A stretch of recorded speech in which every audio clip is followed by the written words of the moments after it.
Kāti I tū te pō tohu a Pakihi Māori I ngā pō I te whare wānanga o Waipapa tau Matarau. Koe nei te pō e whakamānua ana I ngā whetū mārama o te ao Pakihi Māori. O tira ā rātou mahi nui hei whakawhanake ake I ngā pūkenga rakahinonga o ngai tātou. Ko ngā wāhine Māori ngā tino kaiwhiwhi I tēnei tau. Me te aha, tata ki te whātakau ōrau o ngā Pakihi Māori o te wānei e hautu hia ana e ngā wāhine. I roto hoki I tō rātou kaha whakaawe I te whanaketanga o te ohanga Māori. I reira a te Rauhiringa Brown e mātakitaki ana I ngā whakawhiwhinga o te pō. Kia tahuri ake tātou.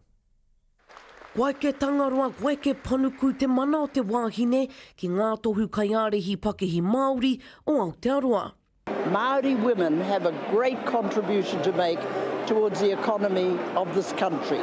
Kua te kaumā whetū tau te mangatau hoko o Waipapa tau Matarau e whakanui ana I ngā manu tāiko o te ao Pakihi Māori. Ai nā pō I whakawhiwhia te tohu kaiarehi rakahinonga kia Vanessa Hayes o Tōrere Macadamias. So it was a hobby that turned into a business. And that business now is one that I'm sharing with Māori in the regions. Ai whakahonore tia Tracy Haupapa ki te tohu kaiarehi mana whakahaere Māori.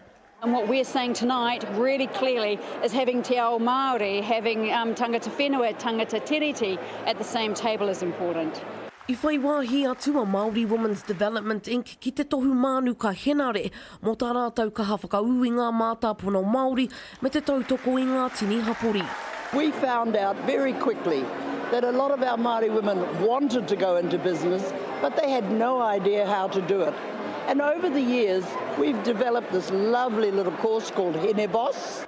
I toa whakaihu aka a Moana, New Zealand, hei kaiarehi kaitiaki o te ao Pakihi. We are an iwi-owned fishing entity. We're the largest inshore fishers in Aotearoa. We're also the largest teal producers, which makes us quite popular. I tēnei wā tonu nei e whetū te kaupiri o nā tāra te wāriu o te ohanga Māori. Me te aha e hāpai nui ana te ohanga Māori I te whanaketanga o te ohanga o Aotearoa whānui. E mārake ana te kitea he hua nui tērā o ngā tini mahi o te hunga ko whakanuia I te pōnei.